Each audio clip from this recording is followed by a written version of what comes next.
Ok, c'est fini. On va sortir les carbus. Ça fume. C'est chaud.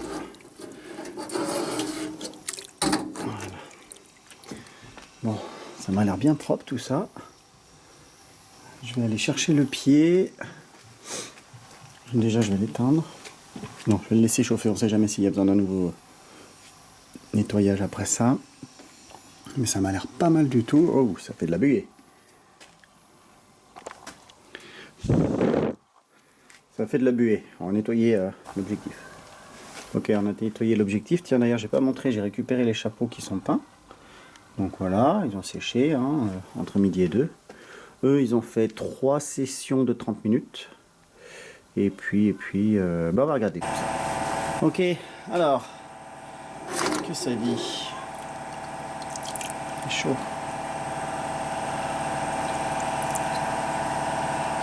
Ça dit que c'est pas mal du tout. Ça dit que c'est quand même pas mal propre.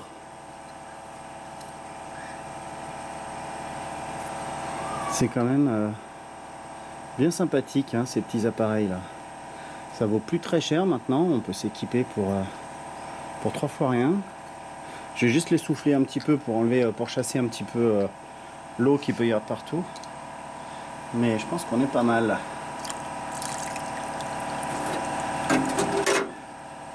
Hop, du coup lui je vais l'éteindre. Hop. Ok. On est pas mal, hein.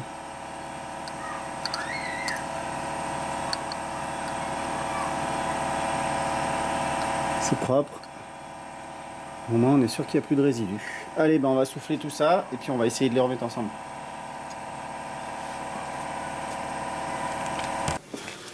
Bien, alors j'ai juste enfilé les deux dans les deux, hein, tout bêtement. C'était à ce niveau-là que ça se passait. Donc voilà, rien d'extraordinaire. Je les ai soufflés. Tout est bien sec. Les ressorts sont en place. Ouais, c'est bon, il manque rien. On a les 3. Donc on est pas mal. Donc maintenant, je pense que ce qu'on va faire... Alors déjà, je vais prendre des codes, je vais prendre des notes. Je vais remplacer toutes les petites vis comme ça. Donc celles qui tiennent la barre qui rigidifie l'assemblage. Je vais les remplacer par du BTR. Donc il faut que je regarde les tailles. Donc a priori j'ai du M6. Hop. J'ai du M6 par 15. Apparemment. Après j'ai du M5. Je vais aller prendre le pied à coulisse. Ok. Donc j'ai du M5 par 15. Donc ils font la même taille. Ah non. J'ai du M6 par 12. Alors je sais pas si ça existe, au pire je les recouperai. M6 par 12, M5 par 15. Et puis après le reste je vais voir. Je vais prendre des notes. Ah oui, j'ai les couvercles aussi de chapeau. Donc elles sont là. Ça c'est du M5. Ouais, M5 par 10. Bon, je vais noter tout ça. Ok, donc j'ai tout ce qu'il me faut là-dessus. Donc je passerai une petite commande, peut-être pas tout de suite. Je vais déjà remonter avec ça. Dans le sens où ça a un coût quand même. Donc pour le moment, j'ai pas forcément le financement pour ça. Même si ça doit être une dizaine ou 2 dizaines d'euros, quelque chose comme ça, ou peut-être 3 dizaines avec les frais de port. Mais dans l'immédiat, je ne peux pas. Donc je vais remonter ça tel quel et puis ben, quand je pourrai les commander, je les remonterai dessus. Donc pour le moment, on va faire, on va remonter tous les petits flotteurs, tous les petits pointeaux. Maintenant que tout est propre, voilà, allez c'est parti.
Donc, je sais pas si on voit, j'ai le D118. Ils me disent d'utiliser le D114 si j'utilise un échappement d'origine ou le 118 pour un échappement d'après-vente. Sauf que moi, c'est un échappement d'après-vente puisque c'est pas celui d'origine, mais vu que j'ai un 4 en 1 avec un gros diamètre, je sais pas si je dois considérer que c'est un origine ou un aftermarket. Donc, je ne sais pas trop. Je vais partir du principe que c'est un aftermarket. Je vais monter les 118 et puis j'affinerai. Hein, s'il faut que je redémonte, je les redémonterai.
Ce qui s'est passé, c'est que comme je les ai remontés, parce que j'ai pas fait attention, celle-ci, elle regardait là du coup, et celle-ci, elle regardait là. Donc au milieu, finalement, au milieu de la rampe. Et si je veux avoir accès, pour une raison X ou Y, à mes purges, une fois qu'ils seront montés sur le moteur, et ben autant qu'ils regardent vers l'extérieur, pour éviter d'avoir à tout démonter, à passer à l'intérieur, à me galérer et tout. Si je dois purger, au moins, ce sera beaucoup plus facile comme ça. Voilà, donc on reprend. Je vais...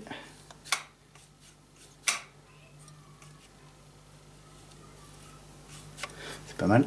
Je vais monter... Hop. Je vais monter, avant d'être embêté, je vais monter la petite rampe de starter. Allez, c'est parti.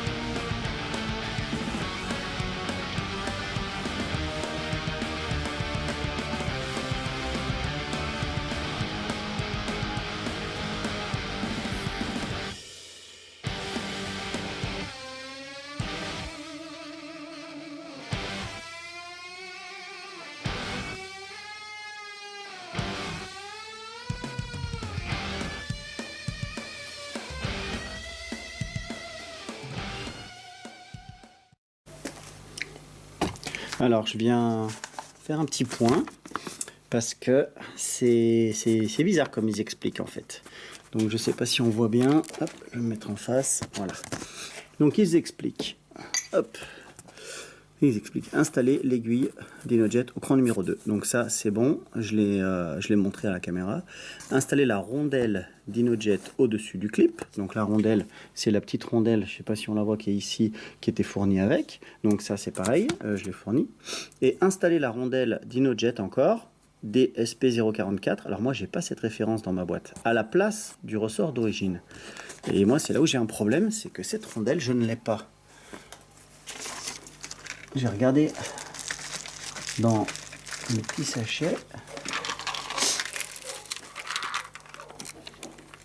Donc j'ai des gicleurs, pas de problème. J'ai plein de gicleurs pour les différents stages. Donc on va essayer de ne pas les perdre. Hop.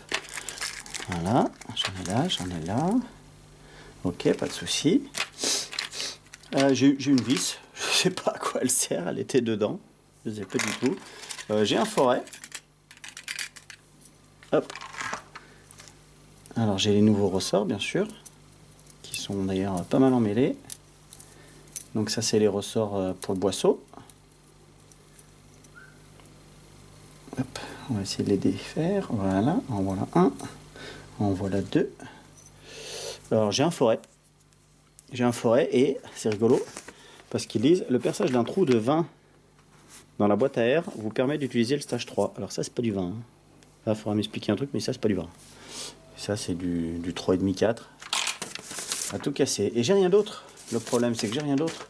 Et même dans la version anglaise, même dans la version voilà.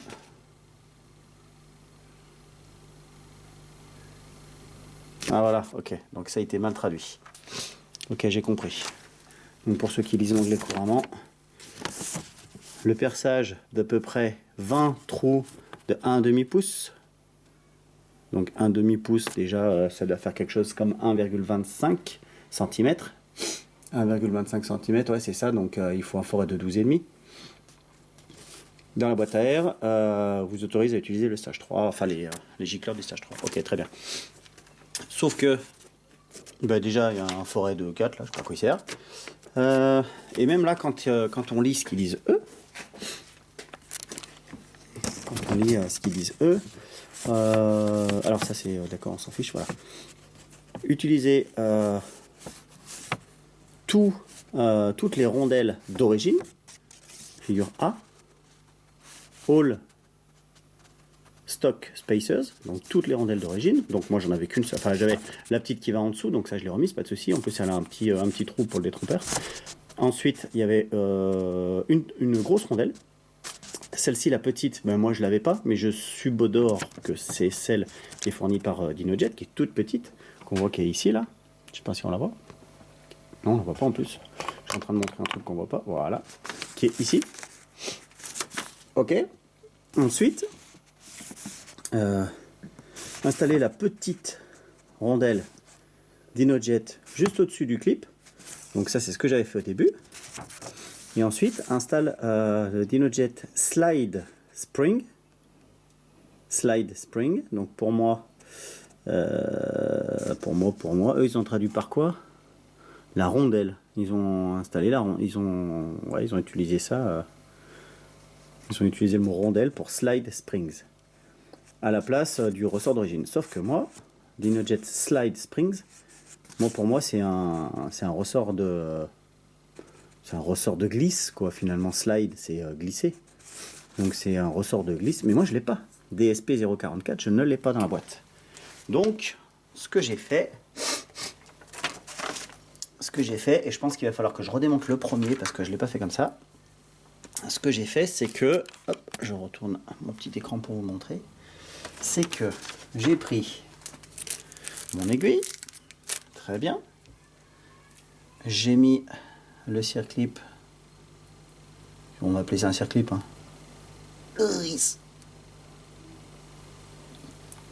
Au deuxième cran. Et ben les autres ils y sont allés tout seuls. Pourquoi ils m'embêtent lui? Premier cran, deuxième cran, ouais c'est bon. Ok super, je suis en train de me rentrer la rondelle dans le doigt, donc ça c'est super, j'adore.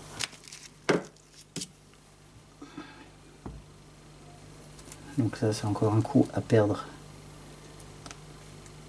la rondelle avec la chance que j'ai. Non, là ça va pas, je suis au troisième. Hop. On va utiliser le plan B. J'aime pas trop faire ça, mais là j'ai pas le choix. Je vais le faire à la main, mais bon. Donc, on est d'accord que je suis au deuxième cran. Hein, très bien. Et le problème qui se pose, c'est que par rapport à l'origine, donc je récupère mon aiguille d'origine, Ça, c'est la fameuse rondelle. Je ne sais pas si on voit avec le petit... voilà, on le voit là, le petit détrompeur, d'accord. On va essayer de la récupérer sans la casser parce qu'elle est en plastique, elle a été cuite par l'essence. Et je vais prendre le dernier, hop, celui-là il va là. Et je ne sais pas si on voit à l'intérieur, tout au fond, on voit le trou de l'aiguille au milieu et on voit le tout petit trou à côté. Donc dans lequel vient se mettre le petit détrompeur. Donc très bien, je mets la rondelle en dessous du clip, comme c'était d'origine. Jusque là tout va bien. Et ensuite, sur ma rondelle d'origine, au-dessus du circlip, j'ai une rondelle qui est un peu large. Et c'est une rondelle sur laquelle vient s'appuyer le fameux stock spring, le ressort d'origine, d'accord. Très bien, hop, on va faire le point, voilà. Donc ça c'est le ressort d'origine, donc il venait s'appuyer dessus. Le problème, c'est que si j'utilise la grosse rondelle qui était d'origine, je la mets par-dessus mon circlip. Ensuite, la petite rondelle fournie par Dinojet, très bien. Et ben du coup, si je remets le ressort il va autour de la petite rondelle. Donc à quoi elle sert la rondelle? À rien. Donc moi, ce que je fais, c'est que je mets la petite rondelle Dinojet en dessous, directement sur le circlip. Ensuite, la grosse rondelle d'origine. Voilà. Et là, j'ai mon ressort qui va venir faire appui dessus. Et le ressort, vu que j'ai une rondelle en dessous de la grosse rondelle plate, et ben du coup, il est plus haut. On est d'accord? Hop, je la mets dedans. Voilà, donc là on voit, c'est en place. Alors c'est pas tout à fait en place, parce qu'il faut que je trouve le trou. Voilà. Là, elle est bien plus au fond que précédemment, l'aiguille. Donc là, je sais que mon détrompeur, il est vraiment bien placé dans le petit trou. Donc là maintenant, je viens mettre mon ressort. Hop là, voilà, mon ressort il est bon, il a bougé le temps que je montre à la caméra, bien entendu. Voilà, alors on va peut-être essayer de faire comme ça. Hop. Voilà, là, on verra mieux là, je pense. Voilà, donc là on voit le ressort, il est en place, très bien. Et hop, je me retourne et je reprends la rondelle d'origine qui a une drôle de forme là, tac. Je la mets dans son logement. Je prends mon tournevis qui, par chance, est encore un petit peu magnétique. Je l'avais frotté contre un aimant. Ça me permet de garder la vis. Voilà. Donc jusqu'à maintenant, ça ne m'avait pas fait ça. Je ne sais pas pourquoi ça vous l'a fait maintenant. Donc la rondelle, elle tourne. Sinon, c'est pas rigolo. Excusez-moi, j'ai le nez qui coule comme les enfants. Voilà. Maintenant, je vais aller positionner ma vis, tac, en face du trou, en vissant, je sais pas si on voit, en vissant ma grosse rondelle bizarre là, ma plaque d'appui. Du coup, elle vient appuyer le ressort, très bien, jusque là on est bien. Je mets la deuxième vis, ok, je vais la visser au fond, jusque là tout va bien, très bien. C'est ça qu'on appelle une vis sans fin. Voilà, donc là c'est serré, là c'est serré. J'essuie un peu les traces de marqueur que j'avais mises pour... hein. Et là, on est d'accord que j'ai un tout petit peu de mouvement. Mon aiguille peut s'enfoncer, vraiment de pas beaucoup, mais elle peut s'enfoncer. Le problème, c'est que si je fais ça, comme ils disent, sans remonter le ressort, et ben déjà mon aiguille, elle va naviguer, elle risque de vibrer. Elle va vibrer entre la grosse rondelle que j'ai mise là au fond là, et le fond de la gorge, puisque elle est là du jeu. Le ressort, c'est ce qui la maintient, donc là on sent hein, quand même. Il y a un petit mouvement. Donc là, ok, je suis bien obligé de remettre le ressort parce que sinon, bah, mon aiguille, elle va vibrer. Et en plus de ça, pourquoi remettre deux rondelles au-dessus alors? Parce qu'avec les vibrations, bah, les deux rondelles que j'ai au-dessus de mon circlip, les deux rondelles que j'ai mises au-dessus de ça, elles me servent plus à rien parce que bah, elles vont se barrer. Alors, elles vont rester dans leur logement. Je veux dire, elles serviront à rien du tout. Pourquoi les mettre? Ça sert à rien du tout du coup. Donc, C'est pour ça que moi j'ai fait ce montage-là. On verra. Je vais essayer de faire des recherches sur le net, parce que sinon ça me paraît quand même très bizarre et très très incohérent de ne pas remettre le ressort. Je vois pas. Et si je le remets le ressort avec les rondelles dans l'ordre qu'il donne, donc à savoir pas comme là-dessus, parce que là il montre un dessin. Il montre un dessin avec aiguille, circlip, petite rondelle, grosse rondelle, ressort. Donc ça c'est exactement ce montage là que moi j'ai fait avec le ressort d'origine. Et si je le montre comme ils le décrivent, et ben du coup ça va pas, parce que je vais avoir la grosse rondelle en dessous, la petite au-dessus, et le ressort il va venir autour de la rondelle, donc la deuxième rondelle ne sert à rien non plus. Donc c'est pour ça que j'ai fait comme ça. Donc maintenant que j'ai fait ça, hop, je vais le remettre en place. Voilà. Je vais me sentir obligé de démonter le premier, parce que je crois que le premier, bon, pour l'instant ça va, il a du jeu comme il faut.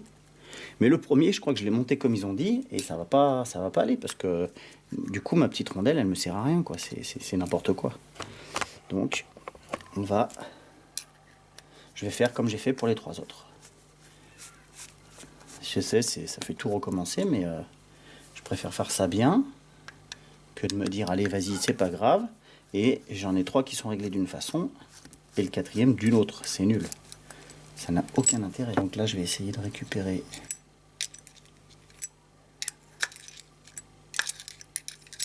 sans sortir l'aiguille. J'aimerais bien. Hop. Voilà. Déjà, j'ai le ressort. Ok. On va prendre la petite pince.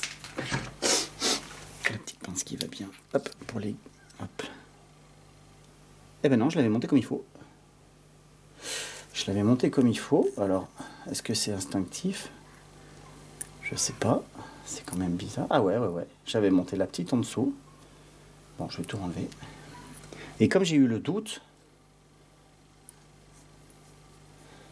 Et ouais, c'est marrant parce que j'avais monté la petite. Je sais pas si on voit. Hop, je vais le rebaisser un tout petit peu. Voilà. J'avais monté la petite et j'ai mis la grosse par-dessus. C'est pas évident. Après, ce que je peux faire aussi, si on veut pas s'embêter la quéquette,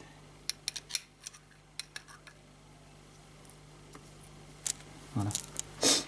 Après, je peux lâcher la petite.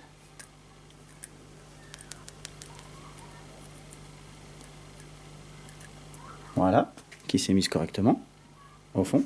Ensuite, je lâche la grosse, qui vient de se mettre du premier coup.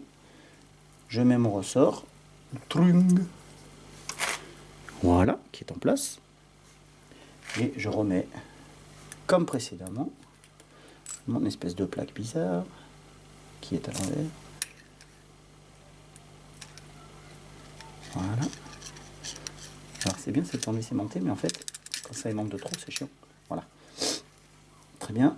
Donc, eh ben, je crois que je suis bon pour vérifier le deuxième, parce que je suis à peu près sûr qu'il y en a un que j'ai pas fait comme les autres. Parce que concentré sur mon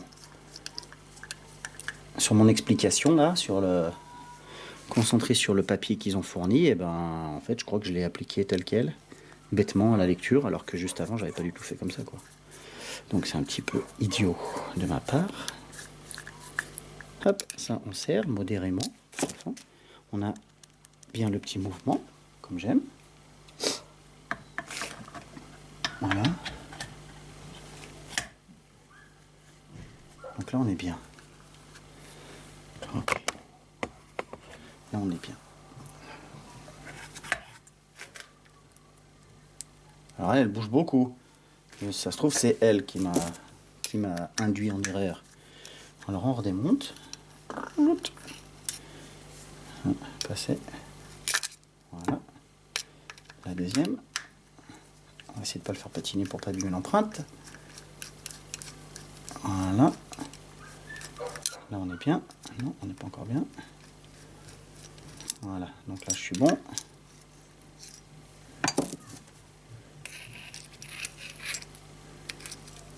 On récupère tout ça. Ah voilà.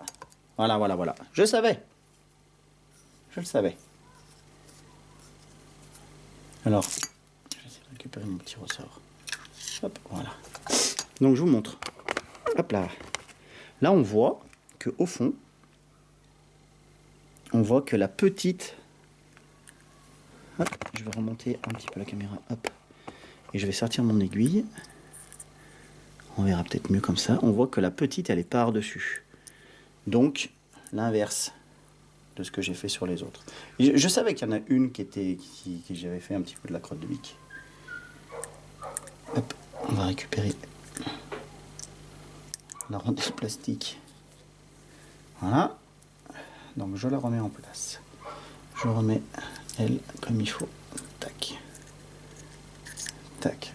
Ensuite, je la tourne, voilà, pour qu'elle vienne en place. Ensuite, je mets la petite. Quick. Ah bah. Elle s'est mise dedans toute seule, du premier coup. Ok. Ensuite, je mets la grosse. Ah bah. J'aurais voulu le faire exprès. J'y serais pas arrivé.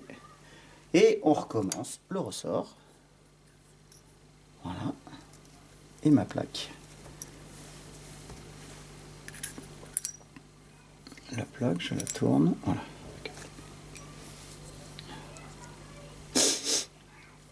Ensuite, on va dans le petit trou. On cherche le filetage. On ne le foire pas.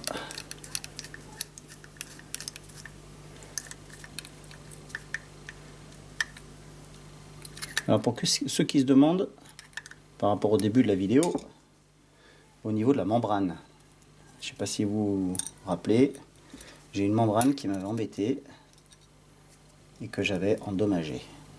Alors, don't stress, be cool, keep quiet, I love my mom, tout ça, tout ça.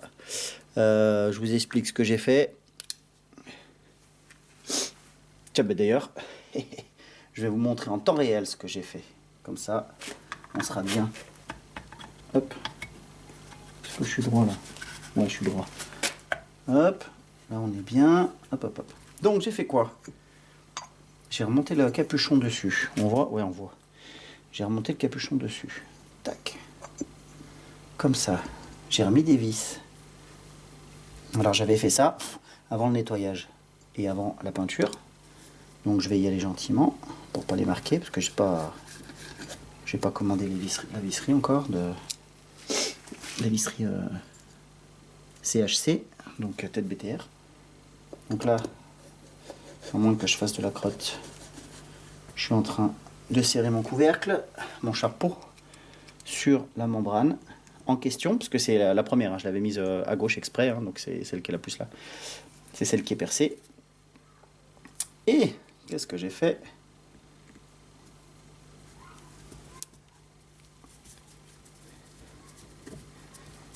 Hop, voilà. Et qu'est-ce que j'ai fait? Le petit trou qu'a là, le petit trou qui est ici, communique avec le haut au-dessus du chapeau. Donc si j'aspire, ça devrait me faire monter la membrane. Sauf que, et encore une fois, on redémonte une deuxième fois, parce que j'ai oublié un truc. Enfin si, ça va marcher, mais c'est pas optimum. Et puis surtout, je voudrais faire le montage une fois, pas deux. Hop. On recommence. Voilà. Donc lui, il était bien en place, pas de souci avec ça. Alors, ce qui est très étonnant, c'est que le ressort fourni, d'un côté, il se finit un peu en mode à l'arrache, comme ça. Et de l'autre côté, il se finit bien. Il est bien à plat. Et ils sont tous comme ça. Donc, alors que ceux d'origine, ils se terminent bien des deux côtés. Bref, on va dire que c'est le côté plat qui va côté boisseau. Hop, je le remets en place. Voilà, là on est bien. On recommence, parce que j'aime bien tout refaire deux fois. J'adore. C'est une passion chez moi. Ok.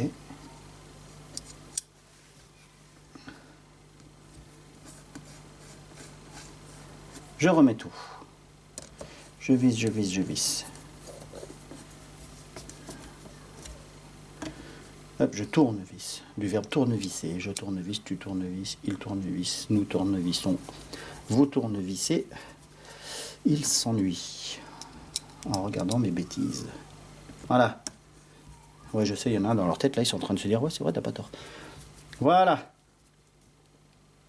Je serre modérément. On rappelle que je vais commander des jolies petites vis CHC inox pour remplacer ça. Voilà. Donc là, mon boisseau revient en place. Et ce que je fais, c'est que je mets ma bouche ici, là. J'aspire. Et il devrait monter. Alors, je vais essayer de le mettre en face de moi. C'est pas gagné. Hop. Salut tout le monde. Oups, ça tient plus. Voilà. Tac. Je vais me mettre de ce côté. Ah, mais il y a le papillon, on voit rien, t'es bête. Oui, je sais. Je suis pas très intelligent comme garçon. Hop. Si tu veux bien. Voilà. Alors là, il va falloir que je fasse un truc. Hop là. Est-ce qu'on voit? On voit le boisseau. Ouais, on voit le boisseau. Attention, j'aspire.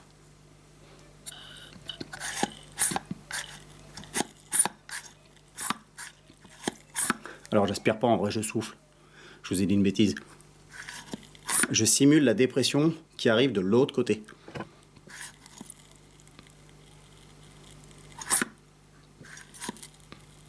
Et en fait, j'ai pas besoin de pousser fort. Ce qui signifie que c'est bien étanche. Donc ma membrane que je pense être endommagée, d'ailleurs que je pense pas, qui est endommagée, on l'a vu hein, sur la vidéo, elle est un petit peu... je vais me recentrer un petit peu, je parle dans le vide. On est d'accord qu'elle est un petit peu... hop. Et si on montait? Oh, c'est rigolo. On fait des expériences. Ah, je disparais. Mais qu'il est bête celui-ci. Hop, il est revenu. Hop, avec la lumière derrière, c'est super. Contre-jour, c'est nickel. Donc, je disais, avec ma membrane qui est abîmée, comme on a vu, ça ne devrait pas être étanche. Et en fait, elle rentre tellement profondément dans l'espèce de petit cerclage, là, comme je vous ai montré, qu'en fait, elle l'est étanche. Donc là, j'ai pas de problème d'étanchéité. Mais ça va me tourner dans la tête. Ça va me saouler jusqu'à ce que je me dise ça va pas, il y en a une qui est pas comme les autres. Donc en fait j'ai déjà commandé. J'ai commandé hier, j'ai autant de frais de port que le prix de la pièce, ça m'embête un peu mais bon. Je reste quand même raisonnable par rapport à si je les avais achetés chez Yamaha, parce que chez Yamaha déjà ils détaillent pas. C'est les boisseaux complets. Un boisseau plus la membrane, je crois qu'ils vendent ça quelque chose comme 78 €, plus les frais de port. Donc en fait avec un boisseau et une membrane, là j'ai mes 4 membranes, presque la 5e, pas tout à fait, presque la 5e. Donc bon, on va pas pleurer. Donc je vais finir de remonter ça tranquillement, les chapeaux propres, et puis je pense que on sera pas mal pour cette fois-là. Allez, c'est parti!